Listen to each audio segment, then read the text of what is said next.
8.4. Miss Frickman, we just did 8.2. Yes. And we're going to 8.4 and we'll go back to 8.3. 8.2 is great with graphing, and now we're going to start simplifying. So when I'm doing this, these 3 steps are always what we're going to be focusing on. The first thing that we're going to be doing is factoring. So when I'm looking at this, remember factoring means undoing the multiplication.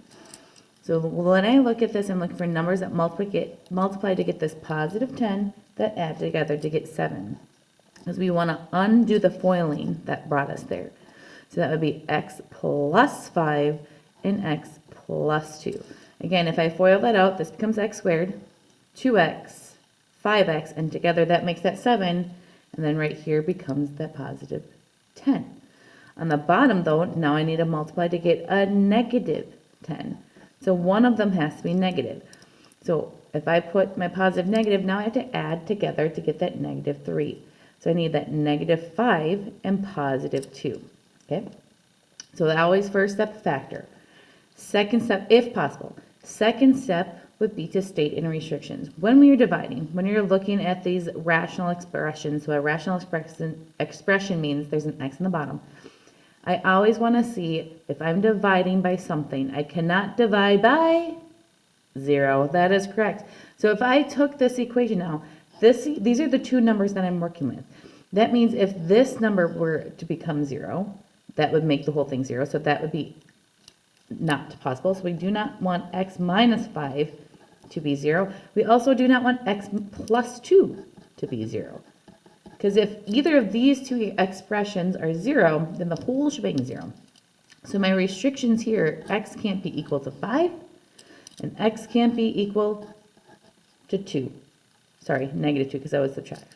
So factor, state restrictions. This always has to be your second step. And then I start to simplify. You can only simplify in between multiplication. You can only simplify in between multiplication. So when I'm looking at these are not the exact same. I can't cancel here, but these 2 are the exact same. This would be the same thing as if I had a 5 divided by 5. These 2 cancel each other out because this creates a 1. And 1 times anything will be itself.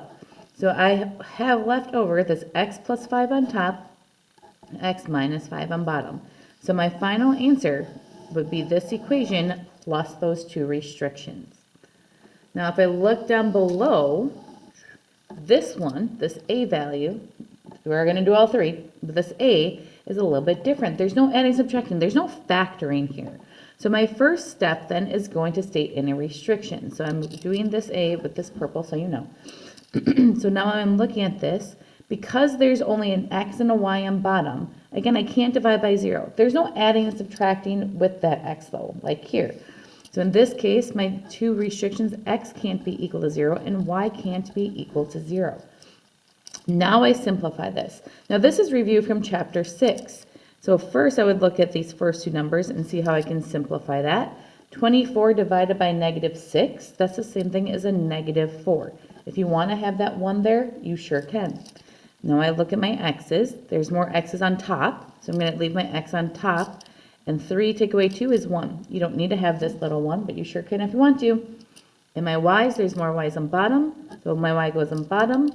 3 take away 2, again, is 1. So for that a value, it's a little bit different because there's no add subtracting, but this is review from when we had in chapter 6. Right now, I want you to pause the video and try to do b by yourself. Pause the video and do b by yourself. So first, my factor, you should have x plus 4, x minus 2. Bottom, you should have x minus 3, x minus 2. Again, these 2 bottoms, those 2 cannot be 0. You cannot divide by 0. So when I solve this, I add the 3, I add the 2, and now these x minus 2's, because of this multiplication right here, it has to be the whole thing factored out. And this is my answer. I want you to pause the video first, though. If I were to factor the top, I'm going to help you with this first step. Because the x is negative, I would want to take out a negative 4, leaving me with an x. If I factored out a negative 4 here, here would be a negative 3. And on bottom, x plus 3, x minus 3. I want you to pause the video and finish this problem. And you should have gotten that x plus 3 can't equal 0, so that'd be at -3, and x minus 3 can't be at 0, so that would be at 3. So these are my two restrictions. X cannot be those numbers, or else it's undefined. So now I have these two can cancel, leaving with just a -4 on top and a +3 on bottom. Now we're going to get into multiplying. Now multiplying is a lot like what we just did. First step is factor. So I want you to pause the video and I want you to factor. I have to factor up here and I have to factor down here. So if I look, I have to break up that x squared for all of these. So these are the three equations factored. And again, I still need to state my restrictions. Now I have two different equations that I'm dealing with.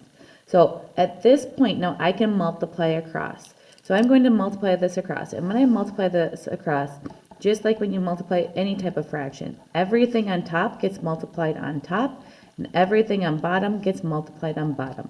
So now it just looks like a longer problem like we had on the front side. So now I want you to state your restrictions and I want you to simplify this expression.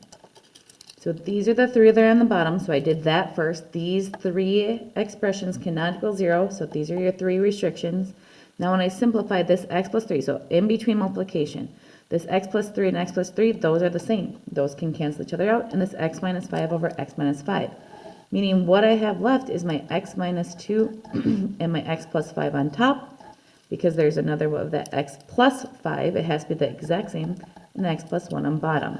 So this right here is my final answer. So right now I want you to try to do the second one by yourself. So if you got stuck on the factoring part, this is factored. So if you didn't pause it yet to finish the whole shebang, pause it now. So when I multiply across, this is what I have on top, this is what I have on bottom. Now because that x plus 4 is the exact same on all this, I only wrote x plus 4 one time. That just means that this restriction happens 3 different times down there. So those are my two restrictions. And now I must simplify. My x minus 4, x minus 4. I have only one x plus 4 on top, so only one x plus 4 on bottom can cancel. Meaning that I'm still left with these two x plus 4s on bottom, because they only cancel when it's the same over the same, because that is equal to 1. That's why it's canceling out. So these are my restrictions, and this is my simplified version. And that's where we're going to end here today. We're going to do division tomorrow. Have a grand, have a wonderful day.